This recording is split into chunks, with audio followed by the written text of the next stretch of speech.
Everybody, welcome, welcome. My name is Rachel Taylor. I'm the Director of Nursing here at Archer Review. Today, we're going to be doing a free webinar, all focused on turning setbacks into comebacks.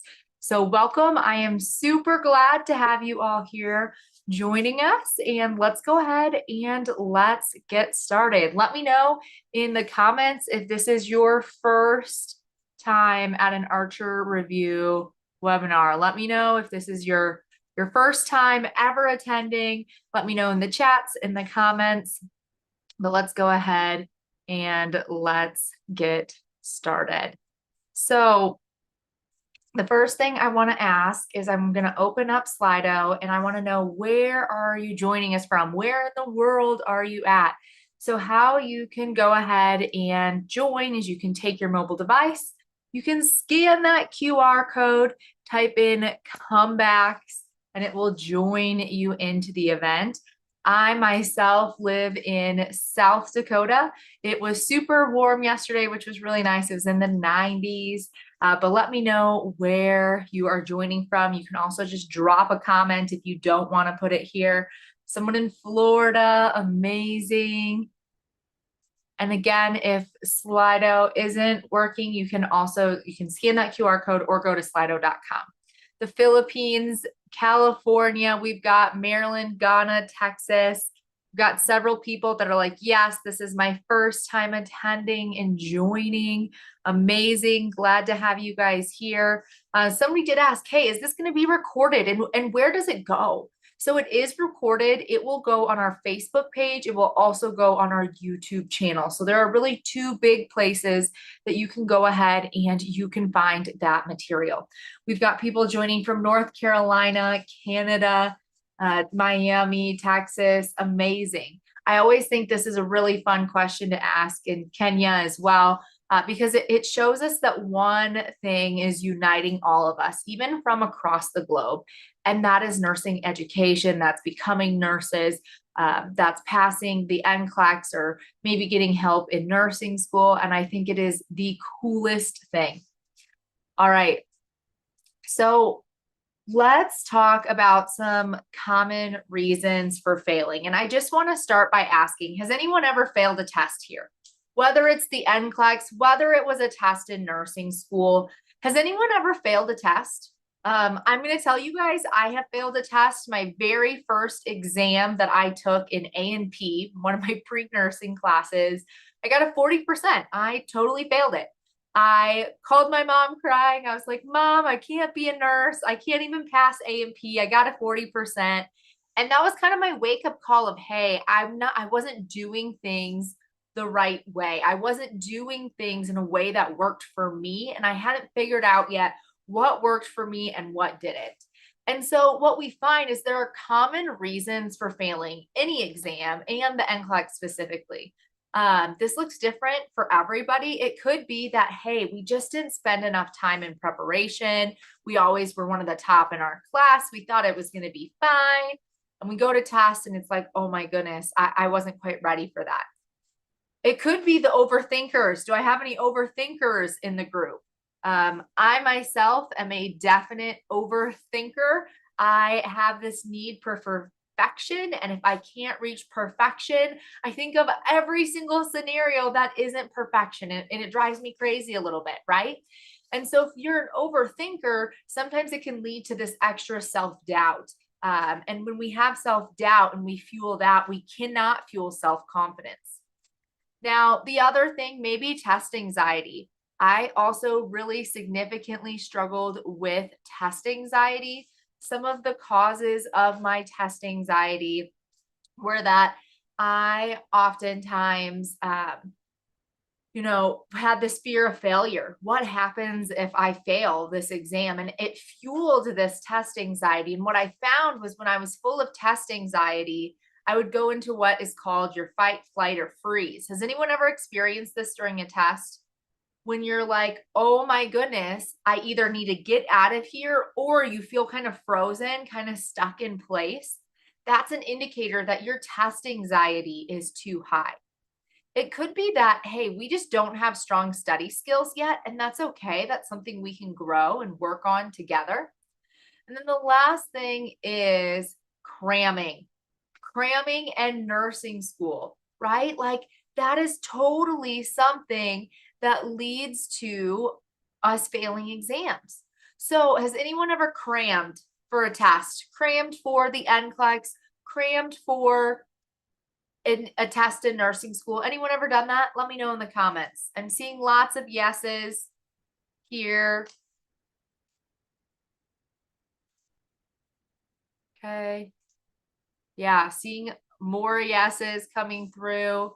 If you're someone that you're like, oh, I'm a little guilty for, of cramming, what happens with cramming is we start to just memorize. We don't truly understand. And we may know it for this first test, but then when we go to take a midterm, a final, a test that takes several concepts and puts them together, well, now we can't critically think through that material because we just memorized it. We didn't work to understand it. So again, cramming in the short term maybe got you through a few tests in nursing school, but it isn't going to work as well for the NCLEX. Now, when we think about common reasons for failing, this is different for each of you. Whether you failed the test in nursing school, whether you failed your NCLEX, it looks different for each of you. But let's assess it, let's address it, and let's make sure your next attempt is your last attempt. That is my mindset. I think sometimes we let those previous attempts weigh us down. And I want to ask you guys, do you feel like your previous attempts, your previous failures are just weighing you down a little bit? How I think of this is if I had a backpack that I was carrying, but each thought I had about a previous attempt or thoughts about fear of failure, they're like putting a large rock into this backpack. And the problem is that backpack starts to get a little heavy, right? It starts to get a lot heavier. And so what happens is we have to let go of that extra weight. We have to, because that extra weight is going to continue to hold us back. So how do we get rid of the extra weight? Well, to get rid of this extra weight, typically what I recommend is we take what we can from those attempts. What can we learn from them? But then we do what's called a mindset reset. So we're going to do that together today. So when we're thinking through our mindset reset, I want you first to start by just taking a couple deep breaths, shake it out. It's okay if you weren't successful on your first NCLEX attempt. I have worked with students who their journey looks different. It doesn't look how they thought it would. And that's hard. But I want you to know that Archer, we are here to support you. We're here to encourage you because we want your next attempt to be your last attempt. The NCLEX, it is hard. Being a nurse is hard. It is okay to give yourself a little bit of grace. I kind of like to use this analogy, right? I think of my kiddo. She's 2 now, but when she was like 10 months, 11 months, Kayla just said, I recently passed the NCLEX on my second attempt using Archer. Kayla, thank you for that. I think you just encouraged a lot of people that are here. Right? I think of my daughter when she learned to walk. She was like 11 months old when she first started walking, and she fell down a lot, right? She kept falling down, falling down, falling down, falling down. Thanks for those of you that have shared the live. We appreciate it. And because she kept falling down, she kept getting back up. Do we keep getting back up? Do we keep trying despite not reaching the goal the first time? And that's how I want you guys to think of it. Now, the other thing is my daughter, when she would fall and she would get back up, she didn't get mad at herself. She just would go like, oops. She'd just make a little noise and she would get right back up. She'd be smiling. She wasn't mad. She wasn't upset with herself. She just kept trying. And that's what I want us to go with, that mindset of like, let's keep trying. Let's keep showing up despite it being difficult. Okay. The other thing I like to really relate to here is give yourself permission that you failed. We can't change the past. It's okay to take some time to grieve it. Something our CEO Tab says at Archer Review is it's only a mistake if you make it twice. The first time is a learning opportunity. And I want to ask yourself, have you given yourself the opportunity to learn, to grow through it? Or have you just automatically said, oh, I made a mistake? Give yourself the growth opportunity. The other thing I want to make sure I remind you of is that you are not less than. Failing an exam does not define you. It doesn't define the type of nurse that you're going to be. It doesn't tell me if someone is going to be compassionate, if they're going to be a client advocate. It doesn't tell me those things. So I don't want you to attach your self-worth to a test because you are more than an exam. You are more than the NCLEX.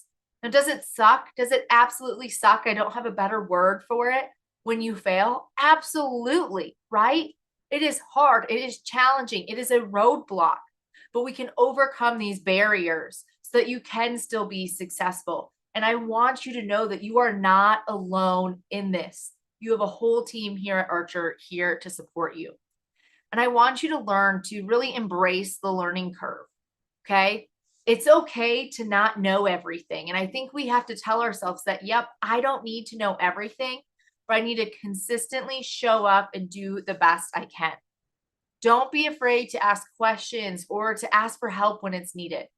Because every experience, whether it is positive, whether it is challenging, those experiences are what allow you to grow. So even when you face those challenges, I want you to stay resilient because nursing school is tough. Nursing, it's tough. You're going to have moments that are difficult. But instead of viewing those difficult moments as a setback, what if we started viewing them as opportunities? Opportunities to overcome obstacles, opportunities to make us stronger and more capable for what's ahead. So let's take a few moments to ask ourselves about our previous attempt. What did the previous attempt look like? And the first thing I want to know is, did you struggle with test anxiety? Most often, I've worked with thousands and thousands of students. What I see is that the more somebody has failed the test or failed exams through school, the higher their test anxiety is. And the more times they keep trying, that anxiety grows. And so I want to see where we're at today on, does test anxiety contribute? Because I do think there's an opportunity to say, hey, this is something that's contributing. And how do we move past that? How do we overcome this? So I'm seeing yes, and I'm seeing lots of yeses in the chat. So let's take a moment to ask ourselves, really, what is test anxiety? And as you prepare for the NCLEX, it's kind of natural to feel the weight of test anxiety. But I do want you to remember, you've come this far. You are equipped to conquer this challenge.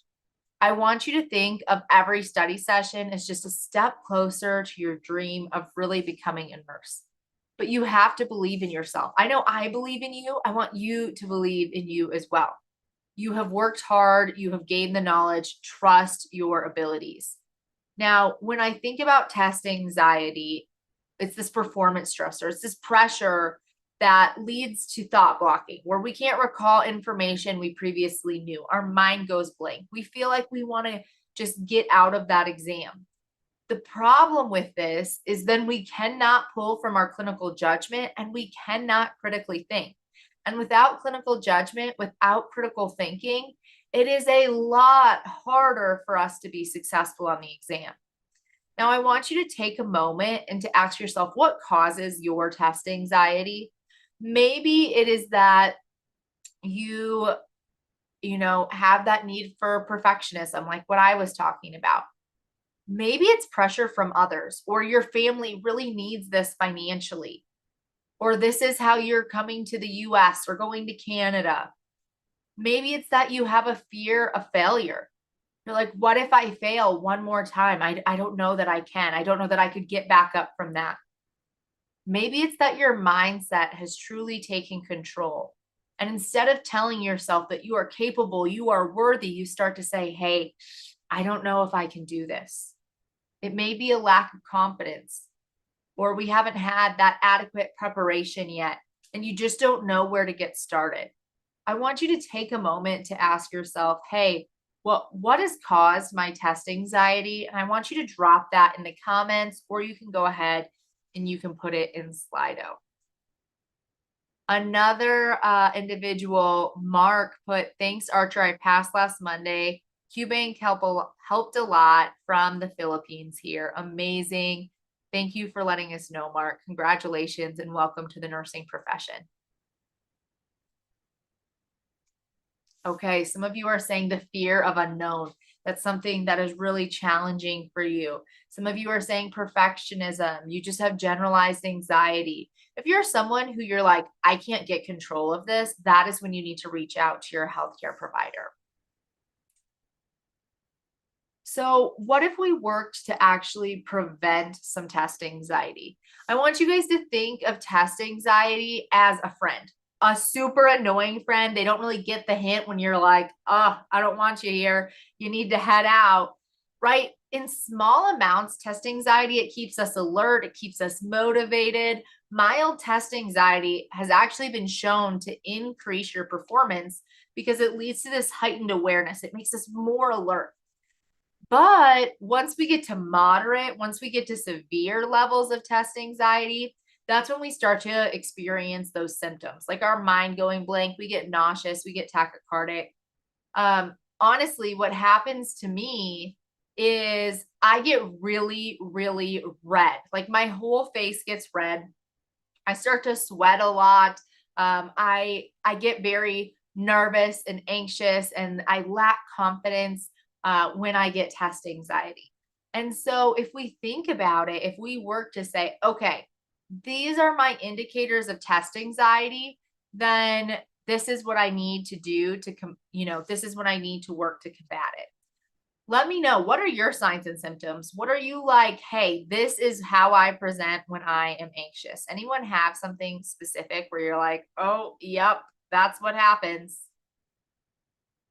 I do have a discount code. Joanna said, hey, is there a discount code to purchase? Yes, I do have one. I love Archer, all caps. It'll save you 10% on our products. I love Archer.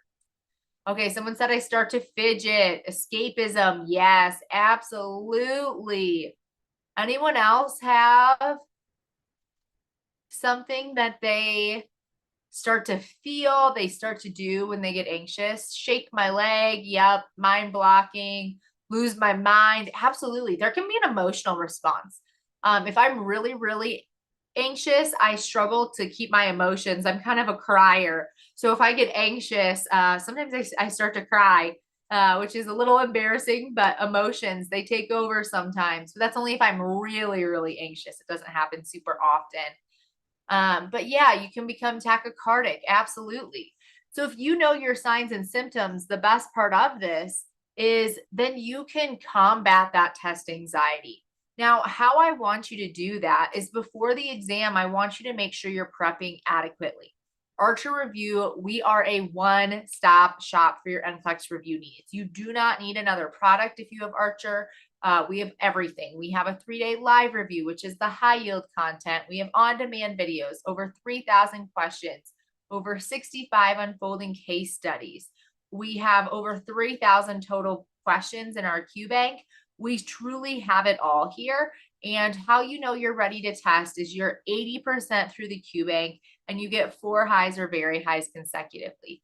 That is the goal that I want you to go in with, the mindset I want you to have. And work to seek support. You don't have to do this alone. Sometimes we just need someone else with us, hand in hand, being like, okay, this is what we're going to do. Let's work together on this. Or you're maybe like, hey, I'm struggling with this, and you need to work, through it with somebody else. Now, somebody said, hey, I scheduled my exam for September. When should I register on Archer? Well, study plan wise, there's 3 different options I recommend: 6, a 9, and a 12-week study plan. I personally would do the 12-week if you had the time. So if you're testing in September, I would register now. June, July, August is going to put you where you're ready to test really early in September. So I would register now. Great question. Now, during the exam, we have more options. The one I want to take some time to talk about is positive self-talk. Positive self-talk doesn't just start on exam day. This starts now. This starts today.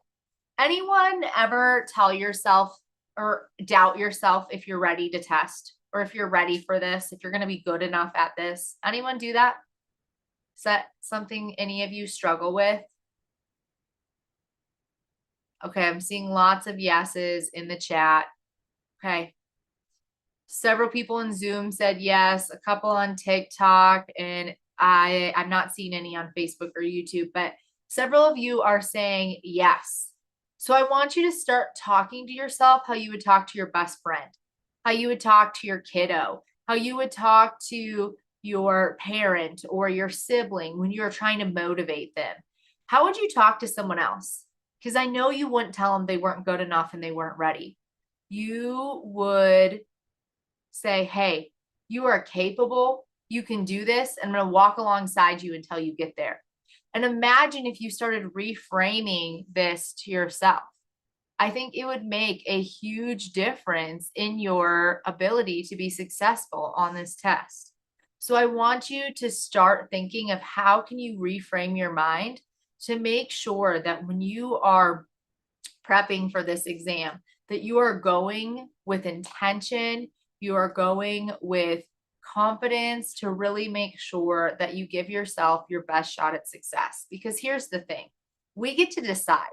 We get to decide, are we going to fuel our self-confidence or are we going to fuel our self-doubt?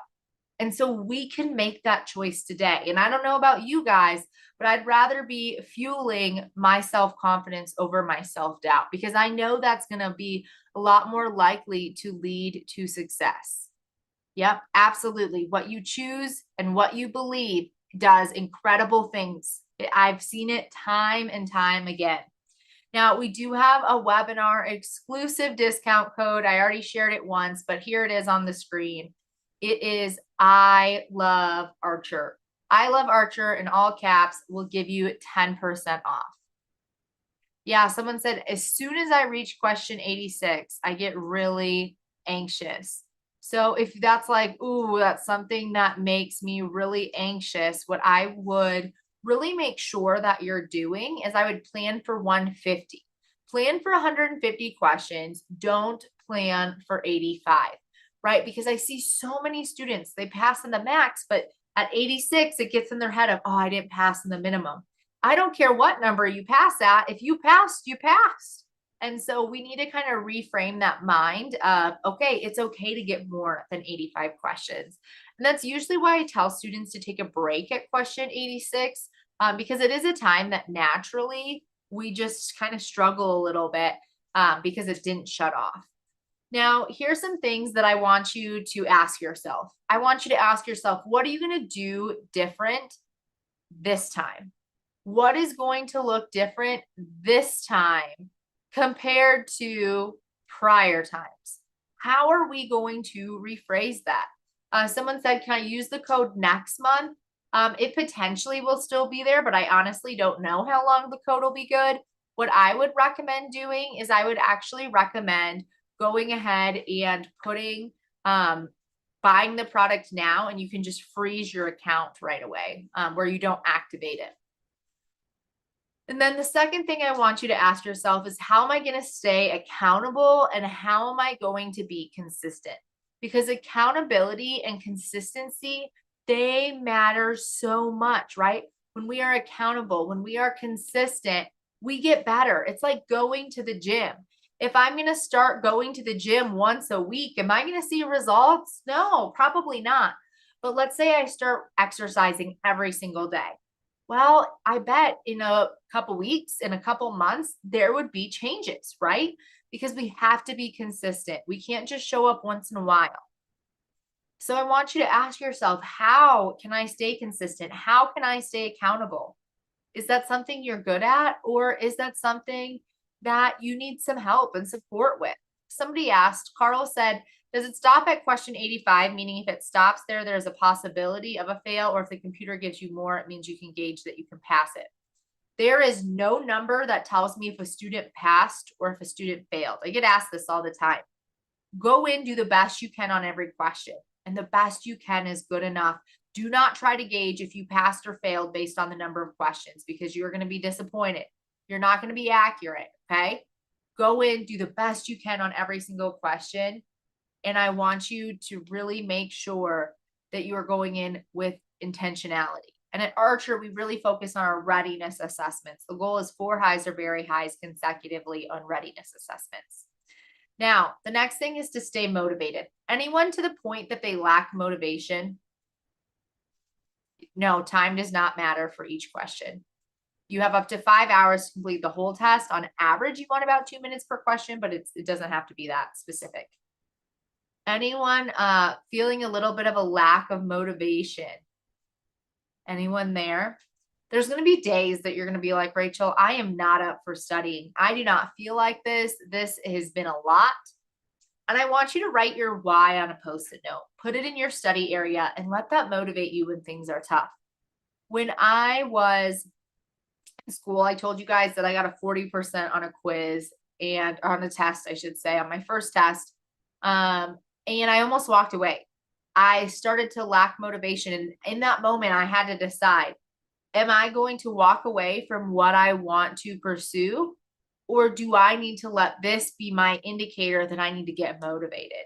And in that time, I did some reflection, and this is truly what I wanted. So it told me, okay, I need to stay motivated. I need to push through this. And what reminded me of that was why I decided I wanted to become a nurse. I come from a family of nurses, but that's not why I wanted to become a nurse. It's because a really amazing peds practitioner took care of me when I was 12. And she totally opened my eyes to the value of good healthcare workers. And I was like, I want to be her when I grow up. And so because of that, right, I was like, okay, that's my why. I want to be like this. And on the hard days, because they're going to happen, I want you to do a pod pulse, do 25 practice questions, review your notes, do something, okay? Do one of those podcasts, go through 25 flashcards, do something. And if you're like, hey, I need a little extra support, Archer Review is here for you. We start from the time people start working to get into nursing school with pre-nursing with the T's and HESI, all the way through your advanced practice degrees. So feel free to scan those QR codes if there's something you're interested in. But I'm going to answer a few questions that came through. Subhana said, in the real NCLEX exam, how do they evaluate a pass-fail? It uses Logits for NCLEX scoring. It is based off difficulty level of the question, the number of points the question is worth. We have a blog about NCLEX scoring. You can look up Archer Review NCLEX scoring blog. You should be able to find it there. And then there's a passing standard, and you have to get above the passing standard. Another question that I saw come through is, what is your recommendation for the unused mode? Use your new questions specifically for readiness assessments and CAT exams. That would be my recommendation. And then somebody said, if you always get very high on a RAT or a readiness assessment test, for example, after 10 exams, you had 8 passes with very high, the possibility of taking the exam and passing is good, right? Oh, it's so great. I would get 80% through the Q-Bank just to really make sure you've got those concepts. So remediate, talk out loud, watch videos, do all those things. But absolutely, Carl, you have a very strong chance of being successful on the exam. Somebody said, I did readiness and Archer, scored 75 and 80. That is amazing. Now, the other thing I want to just warn of is some people are saying, hey, I'm using 2, 3, 4 resources. Just be cautious of overdoing it. Sometimes that can get a little overwhelming. What I usually say is choose a product, use it to its fullest, use it right. And typically I see better results with that. Well, thank you guys so much for joining me. Together, we're going to turn setbacks into comebacks, doubts into determination, and our dreams into reality. So let's work on this journey of growth and success together. Thank you for choosing Archer Review to be a small part of your NCLEX journey. And if you need anything at all, please know we're here to support you, encourage you, we have worked to build a community here. So if you're like, hey, I need that community, we are here. But thank you guys so much for joining us. I hope you have the best day, and I can't wait to hear how your NCLEX goes. Let us know when you get that pass. And